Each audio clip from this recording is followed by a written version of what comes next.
Salut à tous, je suis le Chapeau du cinéma et aujourd'hui je vais vous parler d'un sujet peu abordé sur YouTube, l'expressionnisme allemand.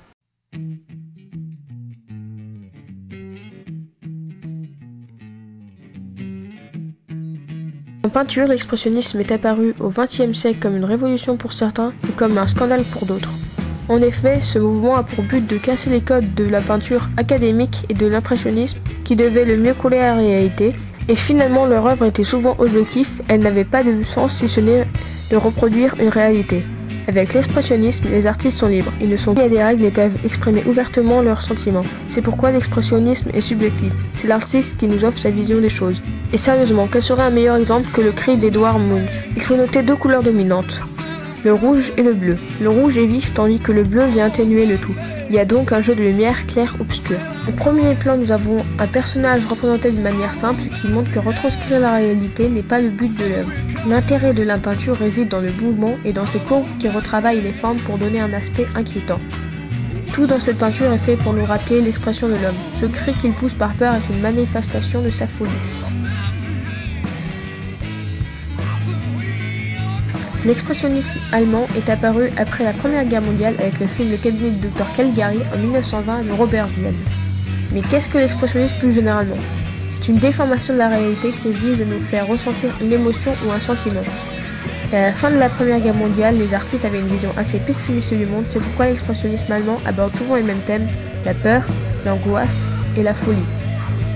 Cette idée de déformer la réalité va aussi se retrouver au cinéma, le but est le même, exprimer un sentiment. Les personnages, les lumières et même les décors vont contribuer à l'atmosphère des films d'expressionnistes. Mais qu'est-ce qui fait la particularité des films d'expressionnistes allemands? Dans un premier temps, il faut s'intéresser aux personnages qui doivent être en adéquation avec les thèmes et le genre du film. Donc les personnages seront souvent étranges, fous et effrayants. Pour arriver à ce résultat, les acteurs sont en costume et très maquillés afin de s'éloigner le plus possible de la réalité. Dans ce gros plan tiré du cabinet du Dr Caligari, l'acteur a été maquillé. Ses yeux sont soulignés et ses sourcils redessinés. Cela nous donne une image dénaturée de l'homme, une image qui nous fait peur. De plus, les premiers films d'expressionnisme allemand étaient muets. Le jeu d'acteur était donc exagéré et créait à l'époque un sentiment de folie ou de peur. Les films sont tournés en studio, l'éclairage est donc artisanal. Une nouvelle fois, on s'éloigne un peu plus de la réalité en créant un nouveau monde où la lumière éblouit les visages des personnes qui apparaissent comme des cadavres.